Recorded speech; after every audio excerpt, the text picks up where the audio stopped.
Hi, everybody. Welcome back to Cat's Track. What's cool in the Caribbean?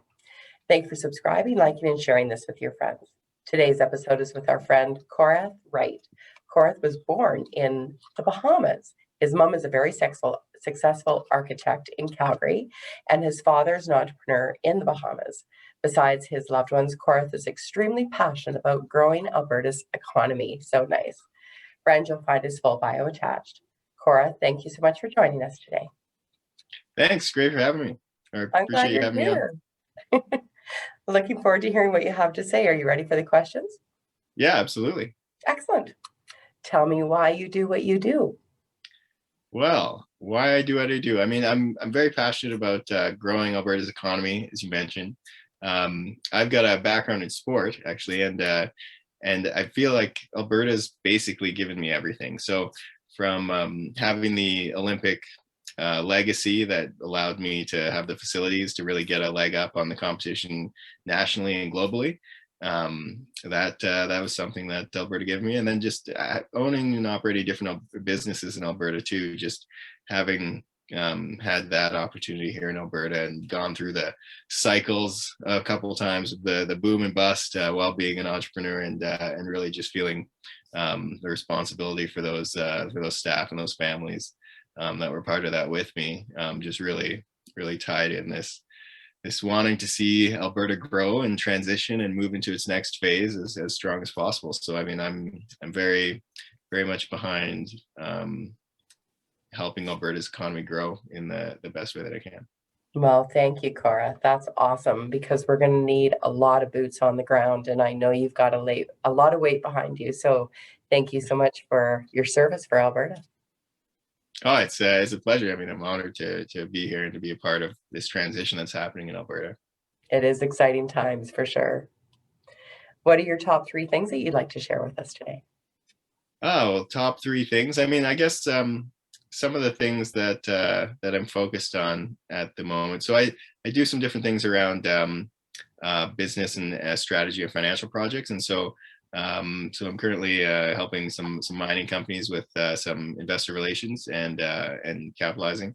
They're in the exploration phase, some very exciting things around those companies, and then as well working with Deal Point, J.R. Richardson, and they've got this phenomenal platform that helps issuers raise money, and it basically takes the issuance process and puts it through a software platform and simplifies a lot of the steps, makes it so that it's much harder to make mistakes, and essentially allows issuers to be able to send a link to investors, and they can just go through the process and do the KYC and investor suitability and all that stuff right there.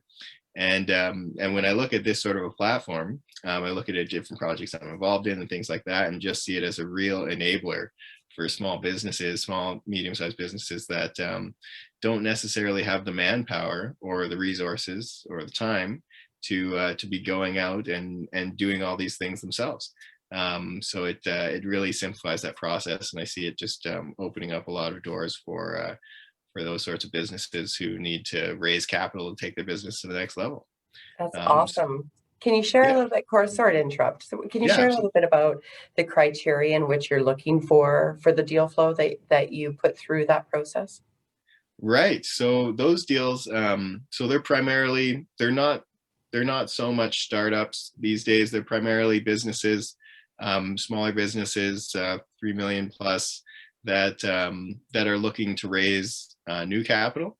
Mhm. So there's a couple different programs. There's also work with EMDs and dealers and things like that who themselves put businesses through those steps, and so they are actually looking for ways to simplify their processes. So a lot of new EMDs and things like that, where they're looking to build their systems out in a way that's most efficient for them. They're able to save a lot of time and reduce a lot of trips back and forth to the lawyers and those sorts of things with these processes. And then there's also some exciting things that they're doing. They're really well positioned. It's kind of like how Zoom boomed through all of this. Deal Point's really well positioned through all this and has been experiencing just massive growth as it's harder for people to meet in person. along those lines. But they're doing some really interesting things around some new products as laws are changing. There's some new exemptions coming into play that fit right into with what DealPoint's doing, and they build them into the platform so that people can access these exemptions Mhm. and have the ability to really fully utilize them, and they're not missing out on anything. But they're also doing some interesting things with mutual fund trusts. And Hmm. the laws have just recently changed around that are now allowing RRSPs and TFSAs essentially through mutual fund trusts to access private equity investments. And so broadening the scope for Mhm. RRSPs and TFSAs potentially across Canada. And so, adding to the uncorrelated investments for people's portfolios and helping the everyday investor. So there's a lot of really fascinating things that DealPoint's doing, and so I really am able to get behind that platform because I believe in it in a lot of ways, that it's the future, but also just in what they're doing to be able to support the Alberta's economy as the businesses need to grow and acquire new things, and also for supporting investors. Um, and so that's a really exciting project. A couple projects that they're working on there. I love it. How many deals do you have on your desk right now, or does the practice have?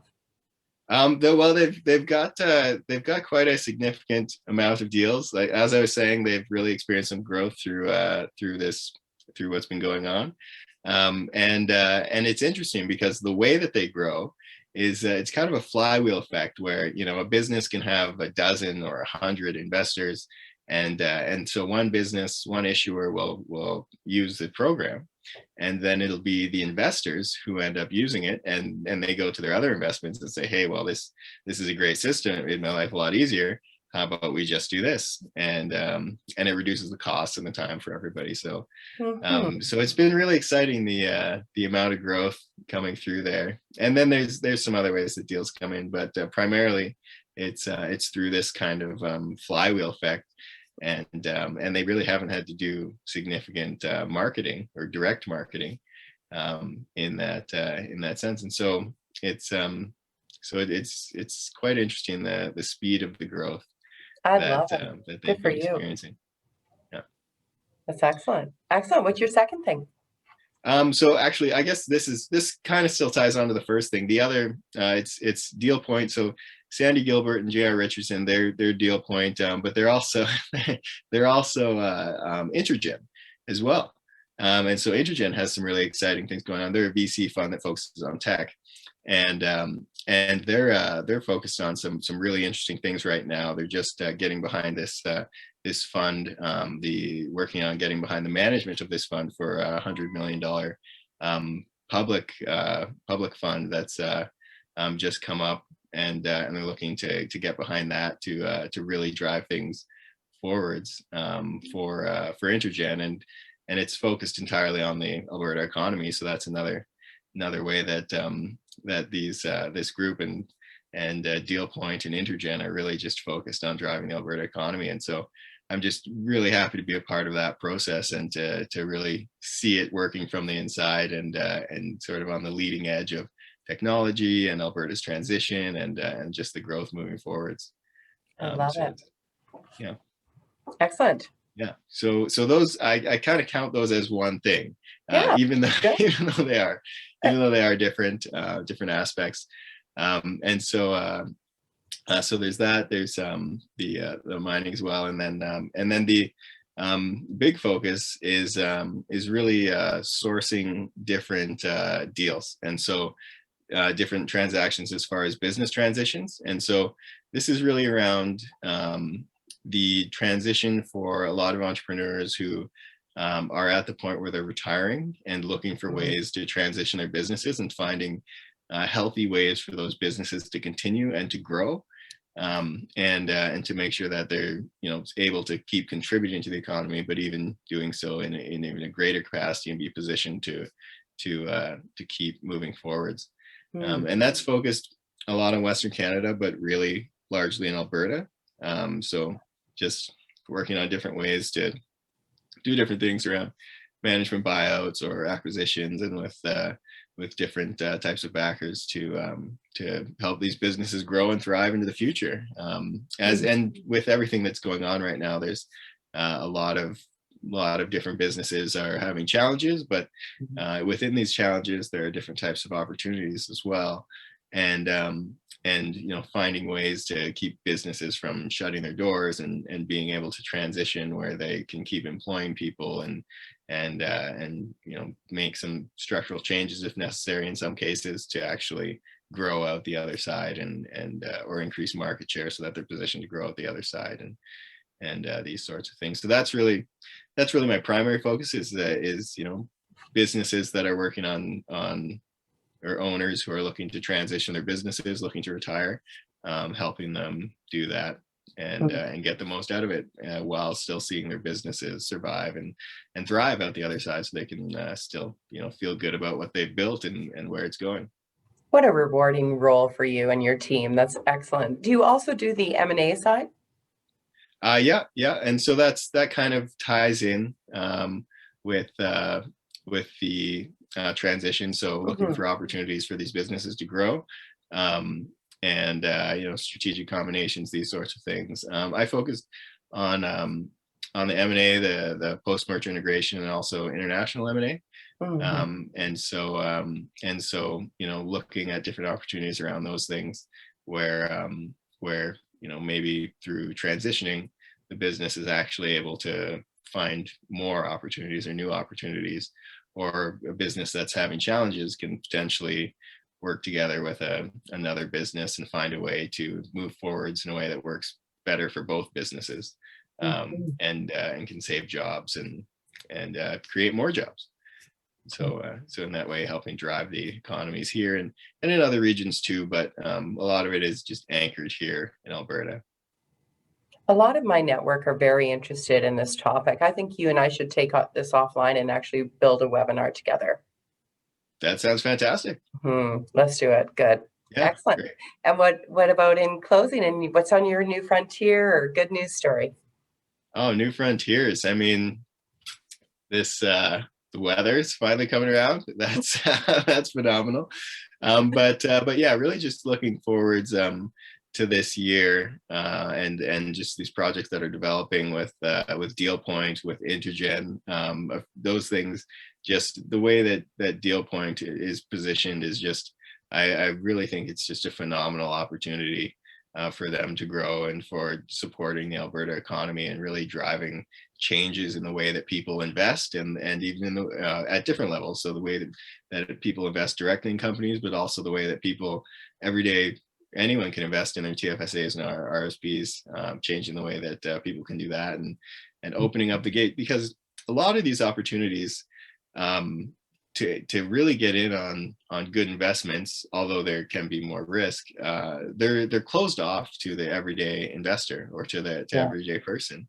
And so by the time that they get the opportunity to invest in something, they're getting a very watered down version of it, much smaller returns, or potential for smaller returns. And so seeing some of these things change where it's really reducing the barriers to investment for the everyday or the smaller investor, through the new exemptions that are coming out, through the programs like DealPoint, through the new laws that are allowing the investment through the RSP and the TFSAs, which DealPoint's enabling all of these things through their infrastructure. Seeing these things change and seeing this opening up to a new range of investors, I find that very exciting. And very rewarding to be able to actually participate in that and driving it forwards, and with great people too. JR Richardson and Sandy Gilbert they're phenomenal. I can't describe how much I've appreciated being able to work with them. Yeah, great team. You're absolutely right. And of course, with the Intergen comes the top 7 over 70 awards and the Noble Neighbor Awards. I'm on that committee with Sandy and Marcy and a great team, Jim Gray, all of them. It's wonderful. Yeah. So I mean, I guess you can't give out any secrets on where that's heading at this point. We're raising money. That's where we are at this point. Okay. Thank you so much for joining me today. I really, really appreciate it. Thank you. Yeah, it's been an absolute pleasure. Thanks, Korath. Thanks for having me. All right. Everyone, check out Korath with Deal Point and all the great work that they're doing, and spread the word. We really need this good word on the streets. Let everybody know. Thanks for joining us on Cat's Track. We'll see you next time.